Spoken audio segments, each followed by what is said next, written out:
Olá, pessoal!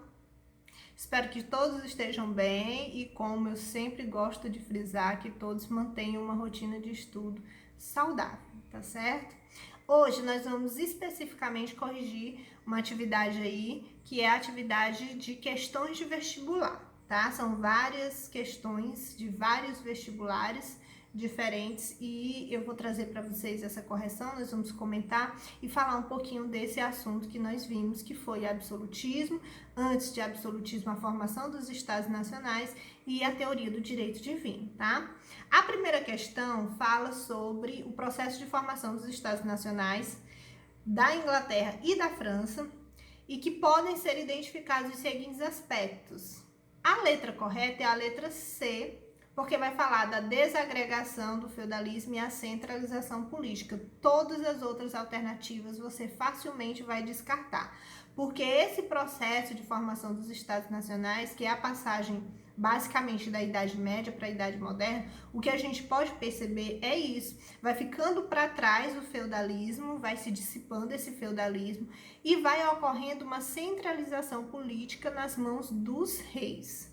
A letra A fala do fortalecimento da nobreza. Não, os senhores feudais, na verdade, eles são beneficiados pelo rei, mas não existe mais a questão do feudalismo em si. Retardamento do Estado moderno você vai descartar, porque, na verdade, o que vai acontecer é o fortalecimento do Estado moderno.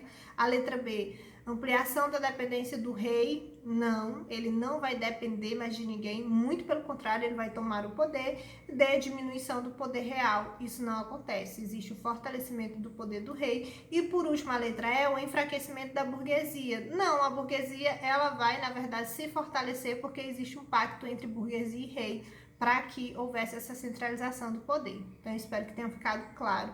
A resposta é a letra C. A segunda questão, ela é fácil também de responder por eliminação. Traz um texto na segunda questão, um texto de André Govissier, em que ele fala sobre o poder absolutista do príncipe, do monarca. Então, assim, entre outras coisas que o texto traz, ele coloca: o príncipe apresenta-se como árbitro supremo entre as ordens e os corpos. Deve impor a sua vontade aos mais poderosos dos seus súditos. Então, quando a gente fala de imposição de vontade, de poder supremo, nós estamos falando de absolutismo. Então, facilmente você vai diagnosticar que a letra correta é a letra E, das monarquias absolutistas. É disso que traz o texto que é um fragmento do livro História Moderna, tá? A terceira questão traz algo interessante, porque é uma frase que foi ao longo do tempo atribuída ao rei da França, Luís XIV, que seria um dos símbolos absolutistas da história, em que ele diz: o Estado sou eu. É uma frase extremamente usada, inclusive nessas questões de vestibular. Então, assim, a famosa frase atribuída a Luís XIV, o Estado sou eu, define o quê? A frase já diz, define o absolutismo, o poder que o rei adquiriu para si, o poder sobre tudo e todos, concentrando em si o que nós, nessa sociedade contemporânea, estamos acostumados a viver sob uma legislação que vai definir 3 poderes: o legislativo, o executivo e o judiciário. Vocês conhecem bem isso. No caso de uma monarquia absolutista, não existia isso, porque todos esses poderes estavam concentrados na mão do rei. Então, essa frase de Luís XIV, ela se perpetua ao longo do tempo e ela vai definir o absolutismo. Letra A. A questão 4, ela vai tratar sobre a formação do Estado espanhol, que na verdade a formação do Estado Nacional espanhol vai ser um pouco ligado à formação também do Estado português, com algumas sutis diferenças. Mas vejam o enunciado. Formação do Estado espanhol, constituída da aliança entre monarquia, a nobreza fundiária e a Igreja Católica. Importante isso. A burguesia ela faz parte da formação do Estado espanhol, mas assim, a aliança e o comprometimento justamente na construção desse Estado forte, esse Estado monárquico, ele vem entre a Igreja Católica, a nobreza fundiária e a monarquia, o rei. Implicou uma estrutura fundiária patrimonial com uma sociedade hierárquica. Sobre o tema é correto afirmar que, então lembrando, Espanha e Portugal são estados nacionais católicos. também a França, também a Inglaterra, mas que a Igreja Católica vai participar muito efetivamente da formação do Estado Nacional, tanto da Espanha como de Portugal, porque tinha aí o objetivo de expulsar os árabes da região da Península Ibérica, vocês lembram disso, a gente falou no vídeo anterior, então a ideologia católica cristã vai estar muito atrelada na formação do Estado Nacional. Então, por eliminação, vocês vão marcar a letra D, porque a monarquia espanhola católica foi o resultado de uma aliança marcada pelo predomínio de valores aristocráticos. Então, assim, existiu uma forte ideologia religiosa e existia uma forte tendência a valorizar a nobreza fundiária. Portanto, se tornou aí um Estado Nacional muito tendencioso a uma aristocracia. Esse foi o resultado da formação dos espanhóis enquanto Estado Nacional. E a questão 5 vai falar sobre esse período da época moderna, que vai ser marcado por grandes acontecimentos, entre eles a concentração do poder na figura do rei, de uma única pessoa, dando início à monarquia, que vai acabar sendo caracterizada por uma monarquia absolutista. Para alguns pensadores da época que procuraram fundamentar o absolutismo, eles justificavam esse absolutismo como? Então, nós temos a letra D, que está bem claro: o rei reina por vontade de Deus, sendo assim considerado o seu representante aqui na Terra, e isso diz respeito à teoria do direito divino, que foi amplamente difundida por alguns autores, que nós vamos falar aí sobre autores absolutistas, que tanto defendiam o absolutismo, como queriam propagar essa ideologia, essa teoria do direito divino, tá? Então é a letra D. A questão 6, é preciso que o aluno vá analisando todas as alternativas, porque elas são um pouco parecidas, tá? Então aí fala sobre as instituições políticas do Estado moderno. Aquela que mais caracteriza esse Estado moderno aí nós temos algumas opções e você vai ficar preso à denominação de absolutismo monárquico, porque você já sabe que é isso, existe uma monarquia absolutista. Então, 4 alternativas vai trazer o absolutismo monárquico. Então, a princípio, você vai descartar somente a letra D, que fala de liberalismo. E não era isso, não existia liberdade econômica, existia um absolutismo monárquico.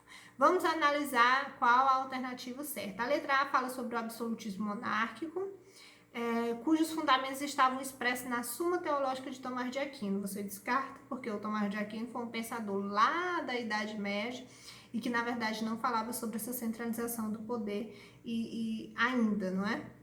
A letra B, mercantilismo, que serviam para justificar o enriquecimento da Igreja Católica. Na verdade, o início da modernidade estava se desfazendo do mercantilismo para um absolutismo mais praticado, de fato, e aí nós temos aí, além de outras coisas, o início do capitalismo. Então, assim, era uma política intervencionista, mas com o início do capitalismo, tá?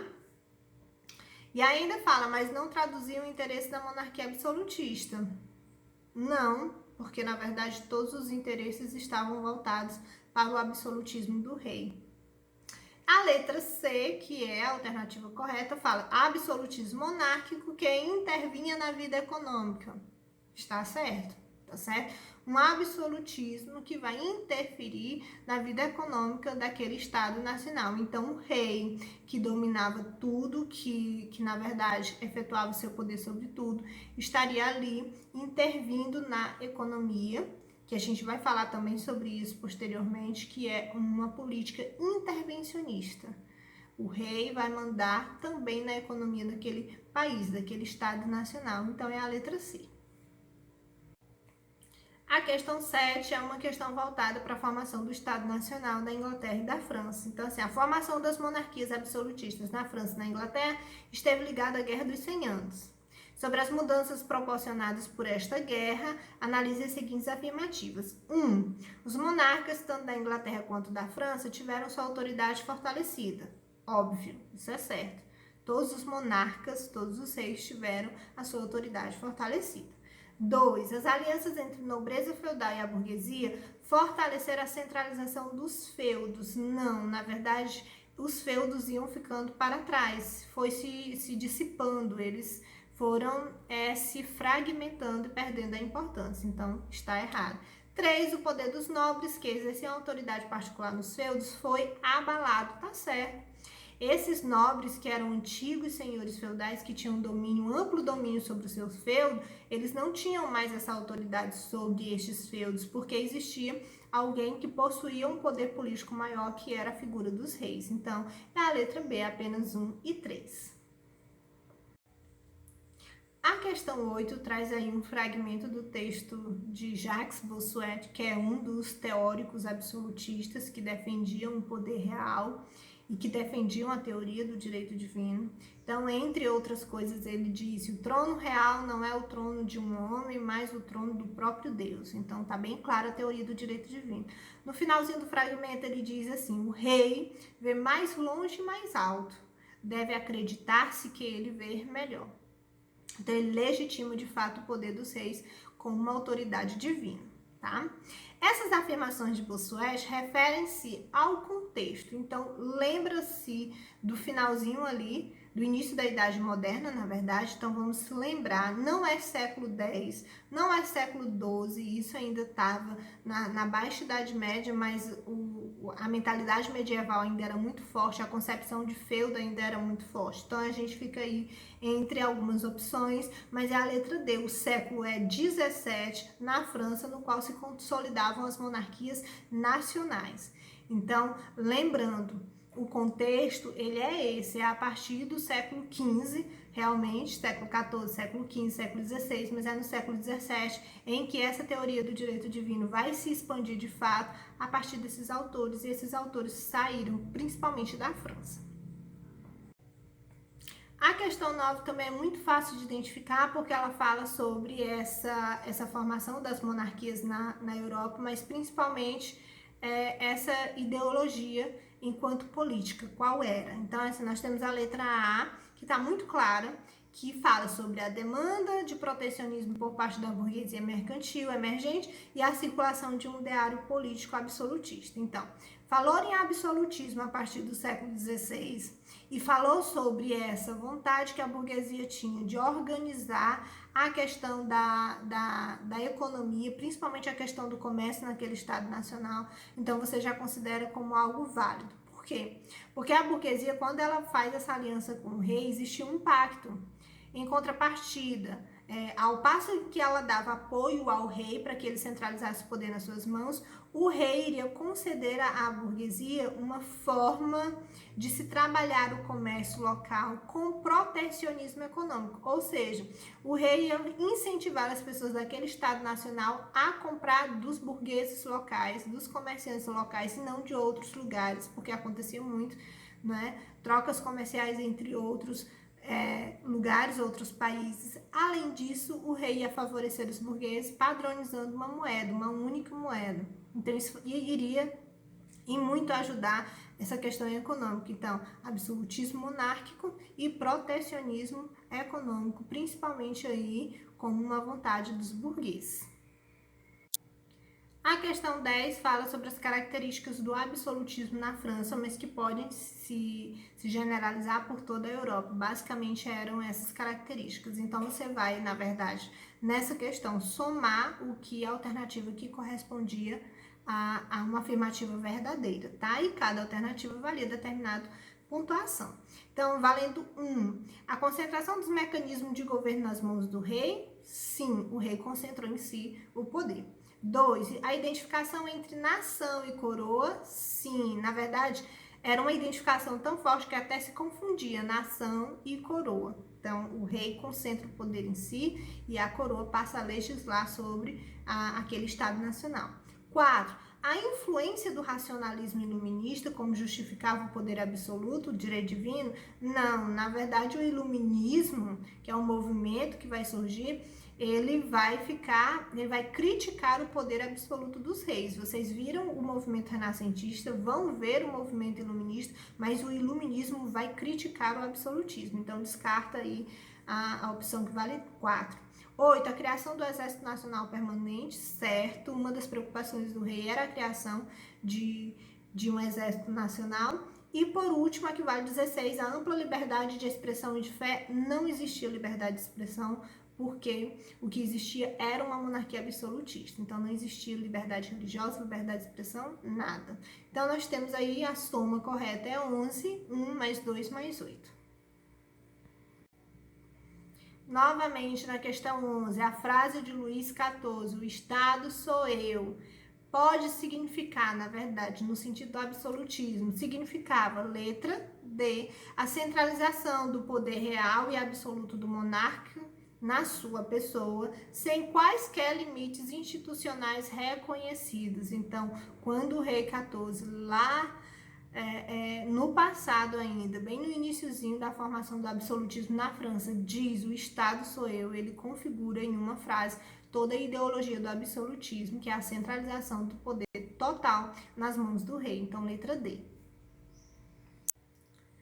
Questão 12. Alguns dos teóricos absolutistas que defendiam o poder do rei e difundiam ideias como a teoria do direito divino, mas aí nós vamos tratar de um especificamente, que é Nicolau Maquiavel, e nós vamos ver aí em qual obra ele vai defender isso. Entre outras coisas, ele dizia no seu livro que os fins justificam os meios, que é uma frase que inclusive ficou famosa e ainda hoje é proferida por alguns políticos, de se manter no poder, de fazer de tudo para que se mantivessem no poder os príncipes legislando um Estado nacional. Então, assim,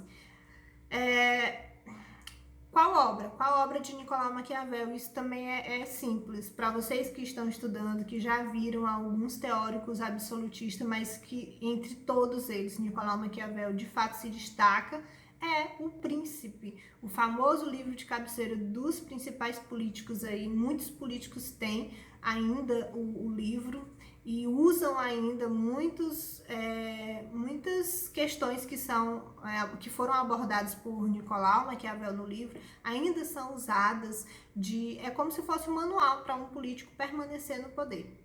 Na época os reis, hoje os políticos em geral, tá? Então, a letra é O Príncipe. Questão 13, importante também, tá? Geralmente essas questões de vestibular, elas embaralham alguns teóricos, alguns autores de diferentes contextos, inclusive, mas que você precisa entender direitinho. Por exemplo, quando a gente fala da teoria do direito divino, daqueles autores que defenderam o absolutismo, e nós vamos falar disso a partir de autores absolutistas, nós temos como grande nome Nicolau Maquiavel, Jacques Bossuet, Thomas Hobbes e o Jean Bodin, tá? Esses são os principais, são os 4 principais, que na maioria são franceses. Então, assim, automaticamente você vai descartando quando você ver uma alternativa que não corresponde a pelo menos esses 4 autores. Então, aí sobra a alternativa A. Nicolau Maquiavel e sua teoria de que o indivíduo estava subordinado ao Estado, ao poder do rei, no caso. Thomas Hobbes, criador da teoria do contrato. Jacques Bossuet e Jean Bodin, que defendiam que o rei era um representante divino. Então, esses são os principais autores absolutistas. Letra A.